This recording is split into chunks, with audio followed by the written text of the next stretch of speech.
শুভ সন্ধ্যা প্রিয় ছাত্রছাত্রীরা, আবারও চলে এসেছি তোমাদের সামনে আগন্তুক ইউটিউব চ্যানেলটি। আবারও চলে এসেছি অষ্টম শ্রেণীর পরিবেশ বিজ্ঞান বইয়ের রাসায়নিক বিক্রিয়া যে অধ্যায়টি আছে সেখান থেকে একটা প্রশ্ন নিয়ে। দেখো, বলছে এখানে লোহায় মরচে ধরা একটি অবাঞ্ছিত জারণ বিজারণ বিক্রিয়া ব্যাখ্যা করো। তো আমরা আগে আলোচনা করেছি যে জারণ বিজারণ একই সঙ্গে ঘটে, এরকম একটা উদাহরণ দিয়ে। আবার এই প্রশ্নে বলছে লোহায় মরচে ধরা একটি অবাঞ্ছিত জারণ বিজারণ বিক্রিয়া। ঠিক আছে, তো দেখি এখানে জারণ বিজারণ কিভাবে ঘটছে। লোহাকে যদি আর্দ্র বাতাসে ফেলে রাখা হয় তাহলে দেখবে তার উপরে লালচে বাদামি বর্ণের একটা আস্তরণ বা মরচে পড়ে, অর্থাৎ এটি প্রাকৃতিকভাবেই ঘটে। মরচে হলো জলযুক্ত ফেরিক অক্সাইড।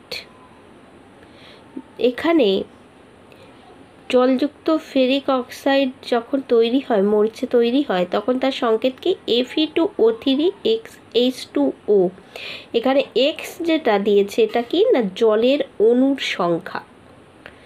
এবার চলে আসি, এটি নির্দিষ্ট নয়, অর্থাৎ মরচেতে কি পরিমাণ জলের অণু থাকবে সেটা কিন্তু নির্দিষ্ট নয়, এটা পরিবর্তনশীল।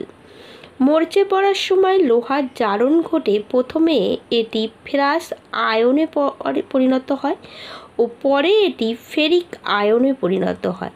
ফেরাস আয়নে যখন পরিণত হয় তখন Fe2+, আর ফেরিক আয়নে যখন পরিণত হবে তখন সেটা সংকেত হবে Fe3+।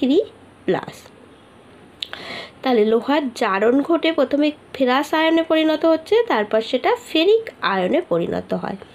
এবং জারণ বিজারণ বিক্রিয়া সবসময়ই একই সঙ্গে ঘটে। এক্ষেত্রে দুটি বিজারণ বিক্রিয়া ঘটে। 1 নম্বর, জলের হাইড্রোজেন আয়নে বিজারণ ঘটে হাইড্রোজেন গ্যাস উৎপন্ন করে, এবং অক্সিজেন গ্যাসের বিজারণ ঘটে জল উৎপন্ন করে।